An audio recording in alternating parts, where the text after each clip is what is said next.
ডাকসু নির্বাচন ঘিরে জমে উঠেছে ঢাকা বিশ্ববিদ্যালয় ক্যাম্পাস।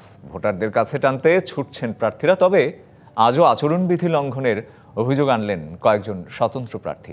এদিকে আচরণবিধি লঙ্ঘন করে টাঙানো পিভিসি ব্যানার, ফেস্টুন, বোর্ড সরানো হয়েছে। ডাকসু ও হল সংসদ নির্বাচনের প্রচারণার দ্বিতীয় দিন সকাল থেকেই অন্যরকম আমেজ ঢাকা বিশ্ববিদ্যালয়ে। প্রার্থীরা চেষ্টা করেন ভোটারদের মাঝে নিজেদের ইশতেহার পৌঁছে দেওয়ার।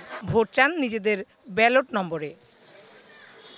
ছাত্র সংগঠনের প্যানেলের প্রার্থীদের পাশাপাশি ভোটের প্রচারে সরব স্বতন্ত্ররাও দিচ্ছেন নানা প্রতিশ্রুতিও। গণতান্ত্রিক প্রক্রিয়াতে অংশ নেওয়ার জন্য আমরা এই ডাকসু নির্বাচনে অংশ নিচ্ছি। আমি আরো 5 বছর ক্যাম্পাসে থাকবো, আপনার কাছে আমার জবাব দিতে একটা জায়গা আছে। আপনি আমাকে ভোট দিয়ে দিন শেষে পরের দিন এসে জিজ্ঞেস করতে পারবেন আমি এটা কেন করেছি, আমার তখন আপনার কাছে জবাব দিয়ে দিতে হবে, আমি বাধ্য। পরে বুথ বাড়ানো, সাইবার নিরাপত্তা নিশ্চিত সহ বিভিন্ন দাবি জানান ছাত্রদলের ভিপি পদপ্রার্থী। এটা তো নির্দিষ্ট সময়ে নামানো হয়নি। ওয়ালটন এখন দেশের সীমানা পেরিয়ে পৌঁছে গিয়েছে 50টিরও বেশি দেশে।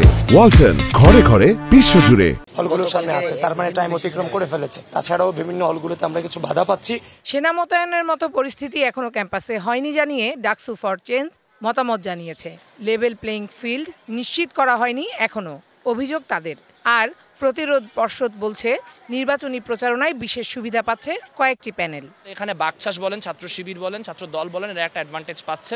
এবং তার বাইরেও আমরা দেখতে পাচ্ছি যে স্বতন্ত্র নামে যাদেরকে আমরা এখানে চিনতেছি, উমামা ফাতেমার প্যানেল, তাদের বিরুদ্ধেও নানান রকম অভিযোগ আছে। হাজী মোহাম্মদ মহসিন হলের শিক্ষার্থী এবং ভিপি প্রার্থী জালাল আহমেদের বিরুদ্ধে রুমমেট রবিউল হককে হত্যা চেষ্টার অভিযোগে শাহবাগ থানায় মামলা হয়েছে।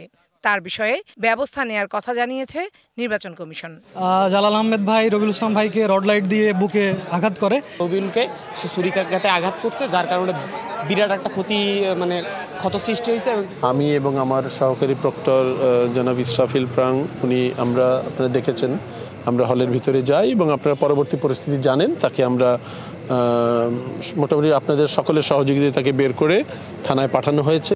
এদিকে নির্বাচনে প্রার্থীদের প্রচারণায় আচরণবিধি লঙ্ঘন করে টানানো পিভিসি, কাপড় বা অন্যান্য মাধ্যমে তৈরি ব্যানার, ফেস্টুন ও বোর্ড সরিয়ে নিতে দেখা যায়। Farhana Juthi, DBC news, Dhaka.